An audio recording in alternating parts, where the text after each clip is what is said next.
চারপাশে দুধকলা দিয়ে কাল সাপ বসে বসে আজ এখানে এসে দাঁড়িয়েছি। আপনার কষ্টময় অতীতের গল্প আপনি আমায় কেন শোনালেন? সব গল্প তো আর সবাইকে বলা যায় না, তখন মানুষ গল্পের সুযোগে পসরা খুলে বসে, সৌদা করে। সেটা তো আমিও করতে পারি। পারবেন না। আপনাকে দেখার পর নিজের অজান্তেই হাসতে শিখেছি। কোথায় যেন একটা সুস্থির অস্তিত্ব পেয়েছি। একটা মানুষের জীবনের সুখ সবচাইতে চঞ্চল দিতে, তাকে পরম যত্নে ধরে রাখার কৌশলটা আমার জানা নেই। আপনি আমার দায়িত্ব নেবেন।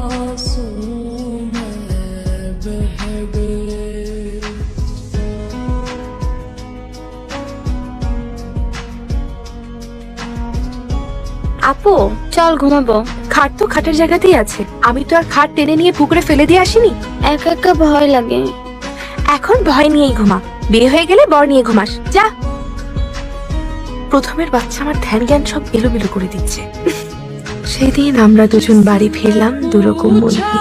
রিক্সা ধরে বাড়ির পথে আমি, মাথার উপর সূর্যটা তাকিয়ে আছে। তোমার কথাগুলো কানে ভাসছিল। প্রথম কথাই ছিল, তুমি কি আমার দায়িত্ব নেবে? আকাশ থেকে পড়ার মতোই অবস্থা হয়েছিল সেই মুহূর্তে আমার। বলে কি এই মানুষটা, যার দায়িত্বে এত মানুষ, সে কিনা কেমন এক শূন্যতা পা থেকে মাথা পর্যন্ত পেঁচিয়ে ধরলো চপলাকে। আমার এই সূচিভেদ্য শূন্যতায় তোমার সমস্ত অন্তরাত্মাকে আচ্ছন্ন করেছিল। আরো কত টুকরো টুকরো কথা চিন্তায় ছেদ পড়লো রাস্তার মাথায় এসে। কোন দিকে যাবেন? রিক্সাওয়ালা জিজ্ঞেস করতেই চপলা যেন স্বপ্নের জগৎ থেকে উঠে এলো কোনো মতে।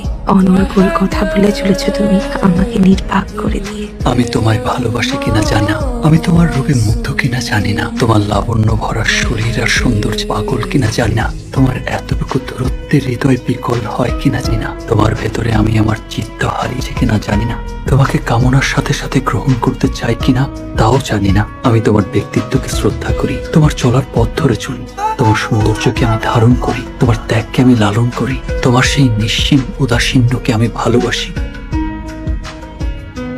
কিরে, কোনো সমস্যা? কিছু সমস্যা মনে হয় না। মনে হয় নতুন সূচনা। সমস্যা দিয়ে সূচনা হয় তা ঠিক আছে, কিন্তু সমস্যা হইল সূচনার আগে সমস্যাযুক্ত সময়টাকে হজম করা। অনেক কঠিন কথা বলতে শিখেছিস। তোর পিএইচডিটা কি এবছর শেষ হচ্ছে? তা চাইলে এবছর শেষ করা যায়, কিন্তু আবার কিন্তু কেন? না মানে ওই যে গবেষণার জন্য টিম আসবে আমেরিকা থেকে, ওদের মেনটেন বাবদ আমাদের এক একজনের 15 থেকে 20 লাখ টাকার মতো ফি আসে। তো অবশ্য আমাদের কাছে যেটা লাখ টাকা, ওদের কাছে সেটা তো 1000 টাকা।